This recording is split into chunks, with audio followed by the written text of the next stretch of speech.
अगर आप भी इस तरह की नान खताई कुकीज़ घर में बनाना चाहते हैं तो फिर आप बिल्कुल सही जगह पर आए हैं। ये इतनी लज़ीज़ होती हैं कि जब आप इसे बनाएंगे तो आपको पता भी नहीं चलेगा ये कब ख़त्म हो गई हैं। तो इसके लिए आपने सबसे पहले आधा कप चीनी का लेना है, पिसी हुई चीनी आपने लेनी है।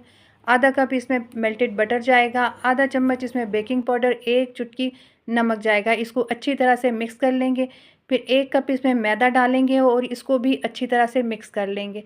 आटे को अच्छी तरह से गूँध लेंगे, इसकी डो को अच्छी तरह से गूँध लेंगे। ये क्रम्बली सी डो होती है, जब इसका आटा कंबाइन होने लगे तो आपने इसको थोड़ी देर के लिए रेस्ट दे देना है। इसके बाद आपने प्लेट को ग्रीस कर लेना है और एग वॉश के लिए अंडा फेंट लेना है। फिर इसके छोटे-छोटे से गोल पेड़े बना के बिस्किट की शेप देके इसको ट्रे में लगा लेंगे। ऊपर कट्स डाल देंगे और एग वॉश कर देंगे।